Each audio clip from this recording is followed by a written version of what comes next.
Nonito the Flash, Donaire kasado na ang laban sa Argentina. Canelo Alvarez magre-retiro ng maaga. Mga sinabi ni Pacquiao sa press conference, alamin. Ito ang mainit na balita para sa mga boxing fans. Sinabi ni Canelo Alvarez magre-retiro na siya habang nasa poder ni Turki Al-Sheikh. Ayon mismo kay Canelo, maganda pa ang kondisyon ng aking katawan at kaya pa lumaban ng ilang taon.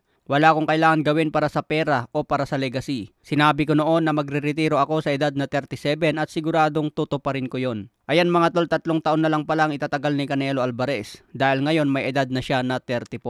Nakakalungkot naman kung magretiro agad si King Canelo. Sa iba pang balita, Nonito the Flash, Donaire muling magbabalik sa ring ngayong June 14. Gaganapin ang laban sa Argentina. Kalaban ang taga-Chile na si Andres Campo. Galing super flyweight ito at aakyat sa bantamweight upang labanan ang legendary na si Nonito Donaire. Sa ngayon may kartadang 17 wins, 6 KOs, may 2 talo. Ayon sa balibalita may nakatayang interim belt sa laban na ito pero wala pang update sa backstreet kung kasama nga ang titulo.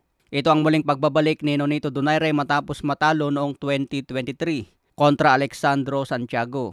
May edad na 42 si Donaire ngayon at gusto pa tumalo ng world champion kaya abangan natin sa June 14 sa Argentina.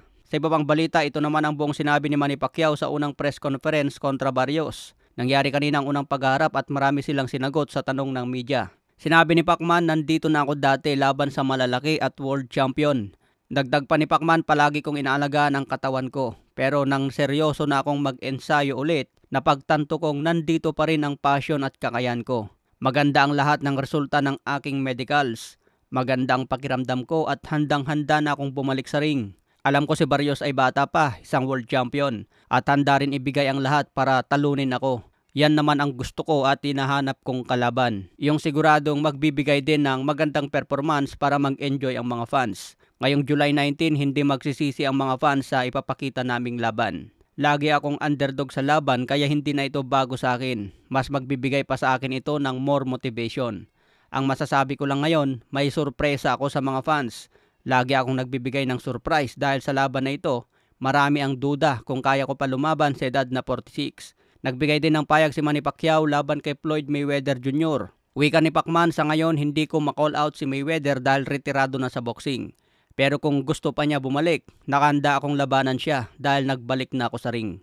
Lagi naman ako nagtatraining kahit na wala akong laban. Naglalaro ako ng basketball para mapanatili ang magandang kondisyon. Ayan mga tol ang eksaktong sinabi ni Pacman sa press conference. Ayon naman sa mga pahayag ni Mario Barrios, sinabi niya gusto ko din makipagpalitan ng suntok sa isang legend tulad ni Pacquiao. Kaya tama ang sinabi niya, isang mainit na laban ito at ibibigay ko ang hinahanap niyang laban. Hindi lang kami ang dapat abangan sa laban na ito dahil mula sa undercard siguradong mainit na bakbakan ang makikita hanggang main event.